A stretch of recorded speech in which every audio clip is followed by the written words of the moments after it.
Shalom saudara yang terkasih dalam Tuhan Yesus Kristus. Senang saya bisa berada lagi bersama saudara dalam kesempatan ini walaupun hanya melalui beberapa menit rekaman video ke depan, tapi percaya sungguh bahwa ini akan menjadi momen yang memberkati saudara. Saudara yang terkasih dalam Tuhan Yesus, sahabat-sahabat Kristus dimanapun berada, ada sebuah kisah yang luar biasa dari Alkitab yang menjadi inspirasi bagi kita semua. Dan itu sangat memberkati saya, bagaimana sehingga kita bisa menjadi penggenap-penggenap janji Tuhan, atau bagaimana supaya janji Tuhan itu bisa tergenapi dalam kehidupan kita semua. Dan saya percaya sungguh bahwa ada banyak sekali janji Tuhan dalam firman Tuhan atau dalam Alkitab yang ditujukan kepada saudara dan saya. Tinggal bagaimana cara kita mendapatkannya, bagaimana cara kita memperolehnya. Ada sebuah kisah dalam Alkitab yang menyatakan bahwa bagaimana Musa menyuruh 12 pengintai untuk pergi mengintai tanah perjanjian atau tanah Kanan atau Canaan land, yang dimana tanah itu dijanjikan Tuhan bersumpah bahwa Tuhan akan berikan tanah itu kepada bangsa Israel yang merupakan keturunan daripada Abraham, Ishak, dan Yakub. Nah, kisah inspirasinya adalah dua orang tadi saudaraku, Kaleb dan Yosua. Mereka begitu menjadi pribadi yang Alkitab berkata bahwa mereka memiliki jiwa yang berbeda, spirit yang berbeda, sehingga Tuhan berjanji bahwa Tuhan akan mengizinkan mereka untuk bisa melihat tanah perjanjian, atau untuk bisa apa? Menggenapi janji Tuhan, atau untuk apa? Untuk bisa menikmati janji Tuhan. Nah, saudara yang terkasih dalam Tuhan Yesus Kristus, dalam bacaan kita hari ini saya akan mengambil sebuah kisah yang lebih spesifik lagi tentang pribadi Kaleb.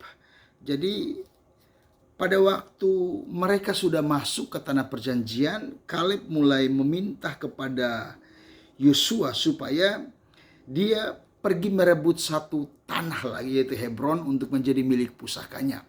Dan Kaleb berusaha untuk meyakinkan Yosua bahwa benar-benar dia masih menjadi seorang prajurit yang gagah. Dia masih menjadi pribadi yang luar biasa. Dia masih menjadi seorang yang bisa diandalkan. Dan kita melihat bahwa dalam Yosua 14 ayat 10 dan 11 saya akan baca bagi kita, saudaraku. Jadi sekarang sesungguhnya Tuhan telah memelihara hidupku seperti yang dijanjikannya. Kini sudah 45 tahun lamanya sejak diucapkannya Tuhan firman itu kepada Musa. Dan selama itu orang Israel mengembara di padang gurun. Jadi sekarang telah berumur 85 tahun aku hari ini. Pada waktu ini aku masih sama kuat seperti pada waktu aku disuruh Musa. Seperti kekuatanku pada waktu itu, demikianlah kekuatanku sekarang untuk berperang dan untuk keluar masuk. Saudaraku, ini menarik saudara yang terkasih dalam Tuhan Yesus Kristus. Ungkapan Kaleb yang luar biasa. Dia berkata bahwa jadi sekarang sesungguhnya Tuhan telah memelihara hidupku. Kaleb menyatakan kepada Yosua, dalam Alkitab Kaleb menyatakan bahwa kekuatannya masih sama seperti dulu. Walaupun sudah 45 tahun jaraknya, sudah 45 tahun lamanya, namun saudaraku, kenyataannya bahwa kekuatan Kaleb itu tidak pernah berubah. Dia masih agresif, dia masih kuat, dia masih tajam, dia masih hebat dalam memegang pedang, dia masih hebat dalam memegang tombak, dia masih hebat dalam berperang. Sama seperti waktu dia masih umur 40 tahun ketika Musa menyuruh dia dan rekan-rekannya untuk pergi mengintai tanah perjanjian. Dan dia tegaskan bahwa hari ini aku berumur 85 tahun dan kekuatanku masih sama. Wow, saudaraku.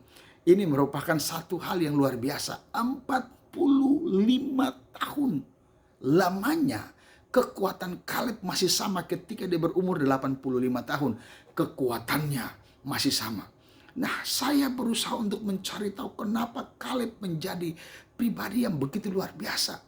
Saudara yang Tuhan Yesus kasih, orang ya pada kebiasaan manusia atau pada umumnya manusia, jika dia sudah bertambah tua atau misalnya 10 tahun atau 15 tahun ke depan dalam usianya yang bertambah, maka sudah pasti kekuatannya itu akan berkurang.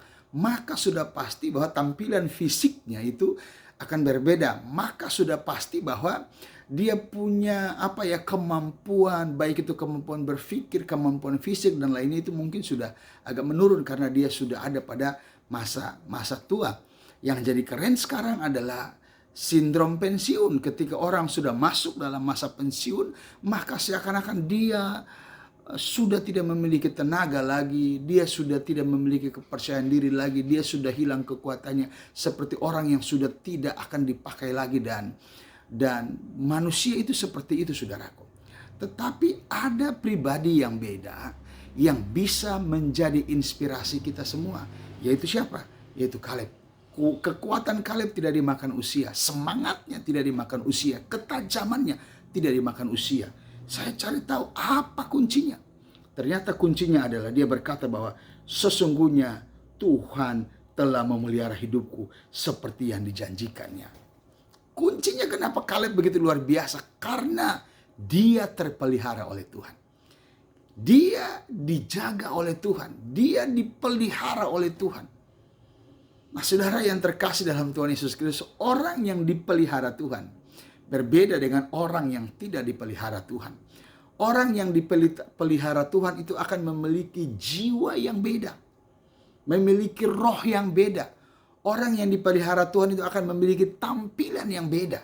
Orang yang dipelihara Tuhan itu akan memiliki sesuatu yang berbeda dibandingkan dengan orang lain. Kenapa? Karena dia dipelihara oleh Tuhan semesta alam, pencipta langit dan bumi. Dan saya percaya ketika Tuhan yang memelihara, maka Tuhan tidak lalai. Tuhan tidak alpa. Tuhan tidak lupa karena dia yang memelihara. Itulah sebabnya Raja Daud berkata bahwa Tuhan adalah gembalaku, takkan kekurangan aku. Dia membaringkan aku di padang yang berumput hijau. Karena Raja Daud menikmati pemeliharaan Tuhan. Nah, pemeliharaan Tuhan atas manusia akan membuat dia memiliki tampilan yang beda. Seperti Kaleb. Dia sudah usia 85 tapi dia begitu gesit, dia masih kuat, dia masih tajam, masih hebat. Tidak berbeda dengan 40 tahun yang lalu atau 45 tahun yang lalu ketika dia masih berumur 40 tahun. Saudara yang terkasih dalam Tuhan Yesus Kristus, ini gampang. Banyak orang berkata bahwa dia ada dalam pemeliharaan Tuhan. Tetapi apakah benar saudara ada dalam pemeliharaan Tuhan? Ini menjadi pertanyaan saudara. Saudaraku, ketika saudara berkata bahwa saudara ada dalam pemeliharaan Tuhan, maka saudara wajib tunduk kepada Tuhan. Karena saudara ada dalam kontrolnya Tuhan. Saudara ada di dalam pengawasannya Tuhan. Saudara ada di dalam tangan Tuhan. Saudara ada dalam pemeliharaan Tuhan. Maka saudara apa saudara? Wajib untuk mentaati semua aturan-aturan Tuhan. Seperti saudara masuk ke sebuah negara dan saudara menjadi penduduk negara itu dan saudara dijaga oleh negara itu, ya saudara ya, saudara diatur oleh negara itu, maka saudara wajib tunduk dengan semua aturan di dalam negara itu. Ciri orang yang hidupnya dipelihara Tuhan adalah dia tunduk dengan Tuhan. Adalah dia hidup ikuti firman-firman Tuhan. Dia ikuti value, dia ikuti nilai-nilai pengajaran-pengajaran Tuhan. Itu ciri daripada orang yang lagi dijaga, dirawat, dipelihara oleh Tuhan. Nah, ketika orang tersebut mengikuti semua aturan Tuhan, maka Tuhan enak untuk memelihara dia.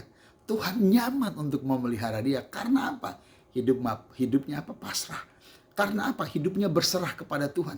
Ketika kita hidup pasrah, ketika kita hidup berserah kepada Tuhan, maka Tuhan enak, saudara. Tuhan nyaman untuk pelihara kita.